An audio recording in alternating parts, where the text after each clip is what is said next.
Géoviste.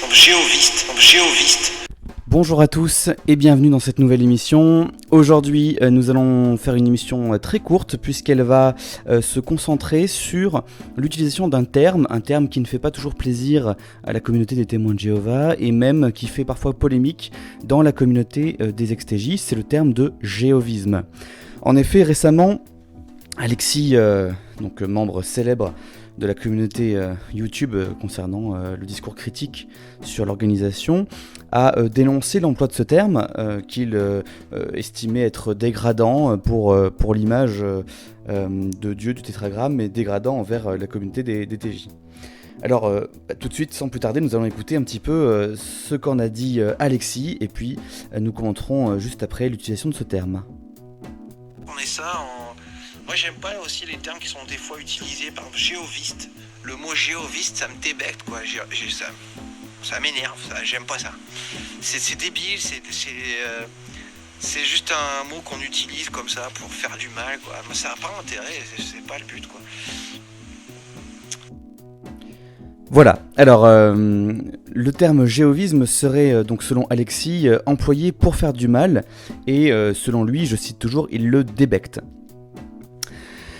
Alors déjà, essayons de nous renseigner un petit peu sur ce terme et pourquoi est-ce qu'il est utilisé. Déjà, comment est construit le mot géovisme ? On peut séparer le mot en deux structures, en deux syntagmes. Le premier morceau serait le mot Jéhov, donc qui vient de Jéhovah, d'accord, le nom de Dieu selon les témoins de Jéhovah. Et le deuxième morceau, c'est le suffixe en isme, qui qualifie de manière générale des substantifs, c'est-à-dire des noms communs, qui vont nommer des courants philosophiques, spirituels ou religieux. Voilà, du type le platonicisme, le christianisme, le judaïsme, le bouddhisme, etc.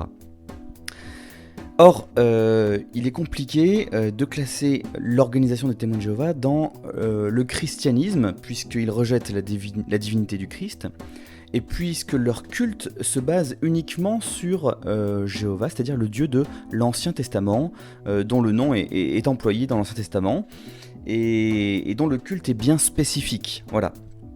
Aujourd'hui, le nom Jéhovah est essentiellement utilisé et popularisé par ce mouvement religieux-là. Alors, déjà ce qu'il faut dire, c'est qu'effectivement, même si le nom Jéhovah existait bien avant l'organisation est apparue à la fin du 19e siècle, particulier en 1878, mais le nom témoin de Jéhovah a été adopté sous Rutherford, donc dans la première moitié du 20e siècle, mais le mot Jéhovah a été forgé par Raymondus Martini au XIIIe siècle, en 1270 pour être exact, et c'était un moine dominicain espagnol catholique donc, qui a tenté de mettre les voyelles d'Adonai dans les consonnes latinisées du tétragramme. Ça a donné cette vocalisation erronée que l'on prononce aujourd'hui Jéhovah un peu partout dans le monde, et qui a surtout été employée au cours du Moyen-Âge jusqu'au 19e siècle, voire au début du 20e siècle, dans la littérature française, dans la poésie. C'est donc un terme qui est plutôt littéraire. Alors, si on consulte des dictionnaires sérieux en ligne, comme le CNRTL, qu'est-ce qu'on a concernant le substantif masculin géoviste ? Alors déjà, il y a un premier terme, géoviste, qui se réfère à l'exégèse biblique, et c'est défini comme étant les portions du Pentateuque où Dieu est nommé par le tétragramme, voilà, par opposition à celle où il est nommé Elohim. Alors aujourd'hui, on va plus tellement employer le terme géoviste dans ce sens-là, on va plutôt parler des portions yavistes et des portions élohimistes, ou éloïstes plutôt, donc pour désigner ces deux différentes portions de la Bible où Dieu est tantôt nommé Yahvé ou Elohim. Également, auteur géoviste va être un adjectif qui va être employé pour désigner les compilateurs de ces mêmes fragments vétérotestamentaires. Voilà. Par extension, ensuite, le nom Jéhovah, en poésie et en littérature, eh bien, c'est le nom divin, le nom de Dieu, celui qui est utilisé comme le nom propre en français, pour désigner Dieu tel qu'il fut révélé à Moïse dans la vision du buisson ardent en Exode 3.14. On sait bien que cette vocalisation est erronée. De nombreux chercheurs, dont Thomas Romer, un professeur d'Ancien Testament au Collège de France, a démontré que cette vocalisation était totalement incertaine, que même Yahvé c'était une vocalisation incertaine. D'après certaines recherches, il aurait été prononcé Yahoo ou Yahoo, mais il y a différentes variantes et on peut être sûr de rien. Donc en tout cas, ce qui est sûr, c'est que Jéhovah est une prononciation qui se base sur le tétragramme, qui latinise et puis qui francise les consonnes, mais qui ajoute des voyelles qui sont plus ou moins incertaines. Et donc, on peut être sûr d'une chose, c'est que cette vocalisation n'était pas celle de l'Ancien Testament. En tout cas, le terme jéhovisme, lui, dans la deuxième partie de la définition, substantif masculin qui concerne la religion, est défini comme étant le culte de Jéhovah. Voilà, tout simplement. Le culte de Jéhovah. Ce qui est intéressant, c'est que cette définition est plutôt objective finalement. Le culte de Jéhovah étant tout simplement une définition et une description très claire de ce qu'est l'organisation. Voilà, le culte de Jéhovah. Qui est-ce qui fait le culte de Jéhovah aujourd'hui ? On pense tout de suite aux témoins de Jéhovah. Donc ce mot semble parfaitement adapté, parfaitement précis pour désigner l'organisation, plutôt neutre d'ailleurs, si on ne veut pas lui donner des aspects négatifs. Dans le Wiktionary en ligne, jéhovisme, donc nom masculin, défini comme étant aussi le culte de Jéhovah, on a une citation qui est intéressante, mais ces légères différences étaient à l'avantage du jéhovisme. Donc jéhovisme ici est employé, mais dans un texte de Michel Nicolas, un auteur qui publie Études critiques sur la Bible Ancien Testament, en 1862. Donc on est des années, des décennies avant l'emploi du nom Jéhovah et jéhovisme pour désigner l'organisation. Voilà, le mot jéhovisme était déjà employé bien avant le mouvement témoin de Jéhovah. Voilà, donc jéhovisme, c'est un mot pratique puisqu'il permet d'avoir ici un courant intellectuel, philosophique, spirituel, religieux, de définir clairement l'organisation par ses doctrines, par son corpus dogmatique, par ses idées, par son culte bien spécifique. Et il n'y a pas spécialement de notion péjorative, c'est un terme qui semble plutôt neutre pour désigner justement ce culte-là en particulier, avec précision.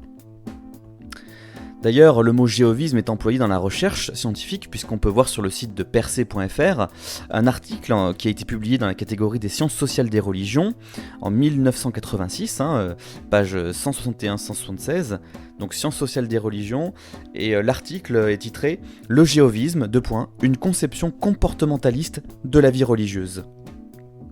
Donc ici, on voit très bien que le terme est employé de manière neutre dans un vocable de la recherche scientifique, tout simplement, en sciences sociales des religions.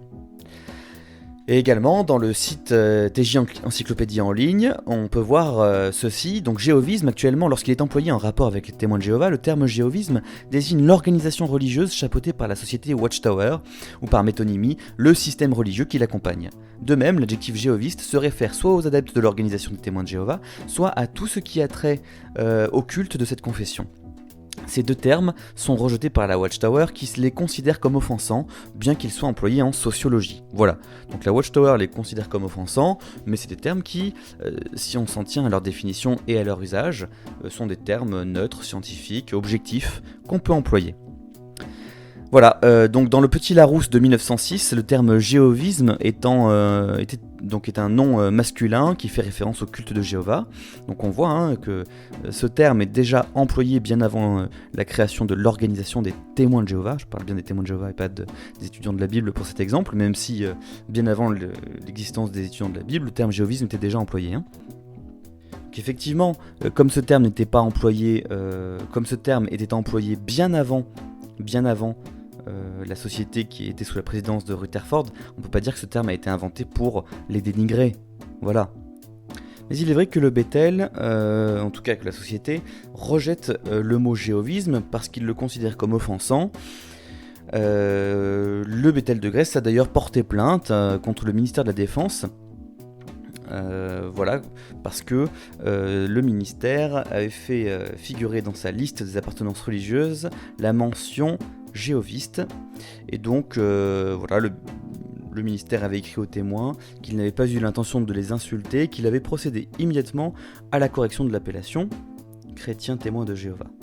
Bon, voilà, la question est la suivante, est-ce qu'on veut se soumettre à la dictature toute puissante de l'organisation et à sa volonté de transformer le langage et les mots, ou est-ce qu'on veut continuer à être libre concernant un mot qui, après tout, n'est pas insultant, n'est pas blasphématoire, mais désigne un courant de pensée, d'idées, de spiritualité, de religion, bien spécifique, et qu'il faut bien désigner par un terme, hein, il en faut un, et ce terme est très clair, jéhovisme, comme chrétien, christianisme, voilà, judaïsme, il y a une logique en fait. Évidemment, quand on parle de jéhovisme, on ne désigne pas les fidèles, mais bien l'organisation dans son corpus doctrinal, dans sa conception globale, dans sa vision d'ordre idéal, je dirais, et pas les TJ en eux-mêmes.